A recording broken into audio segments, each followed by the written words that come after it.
I'm joined in studio by author, journalist, and analyst, Dr. Jonathan Spyer, who's been to Syria several times. Dr. Spyer, thank you very much for being with us for this. Most welcome. Hello. We've seen this report a few moments ago about the Russian soldiers of fortune deployed in Syria and elsewhere.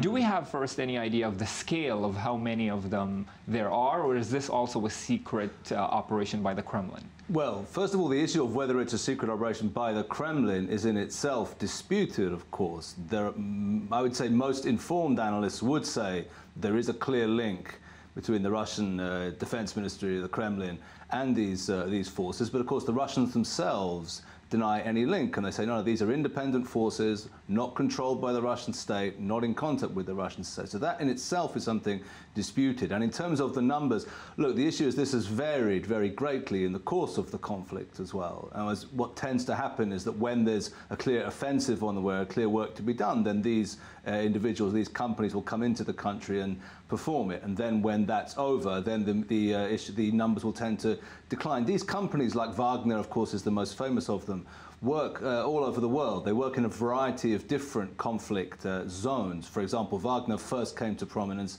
in Ukraine and was very much prominent in Ukraine. And then when the situation in Ukraine became quieter and the Russian deployment in Syria was really beginning in autumn of 2015, then they came to Syria. And many of them have since gone back to Ukraine or gone elsewhere. And in Syria, do we know the type of missions they were involved in and how much they may have had friction with the civilian population? Well, yeah, we do. And we have, there's firm evidence regarding operations they've taken part in. They took part, for example, in the assault against ISIS in Palmyra, one of the most important operations there. They've taken part also in the recent fighting in Eastern Ghouta, the operations against the rebels there. So absolutely, they were involved there in those key areas. And in terms of the type of role they play, yeah, the evidence which has emerged is that these forces play very much a role of shock troops or assault troops. They go in the first wave. They're the ones who, take on many of the most dangerous and bloody missions. And that's not by chance. In a certain way, one of the reasons I think why Russia is so happy to have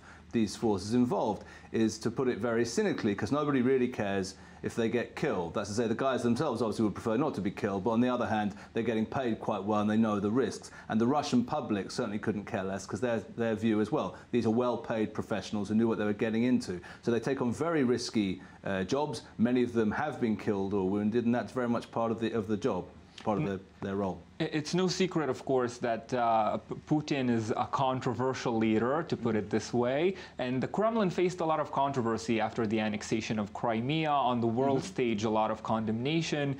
Is that something that in any way can influence what the Kremlin does in terms of its foreign policy, including the deployment of such companies elsewhere in the world? It's an interesting question. Yeah, I think it does influence. I mean, I would say that exactly the use of these companies and the role they play is informed by the fact that Russia is not indifferent to its image on the world stage, and that therefore one of the greatest assets that these companies provide is what one might call plausible deniability.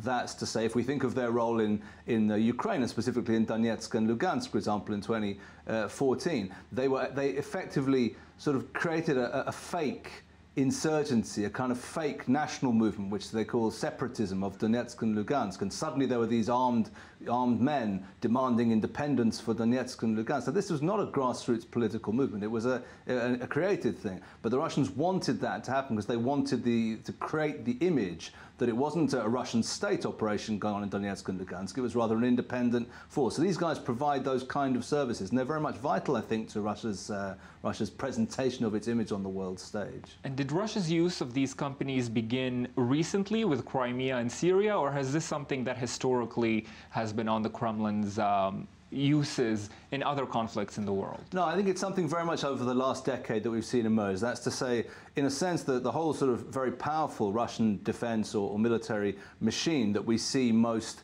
effectively showcased in the Syrian war over the last 2 years is a product of very major investment by the Russian state and by Vladimir Putin and his government in the military that's taken place over the last decade. So the building up of an effective military from the very, very rusty Russian army that existed in the 1990s during Yeltsin's day, and the use of ultra-modern techniques of the kind we're talking about, what we would call grey zone warfare. That's to say, the combination of political and military means, of cyber warfare, of the use of disinformation, of the use of the internet, and so on and so forth. This is all very new, and in many ways, I think the world has been taken by some surprise by the effectiveness and the cutting-edge nature of the tactics that the Russians are employing. Certainly, Russia has been surprising us here too in the news media.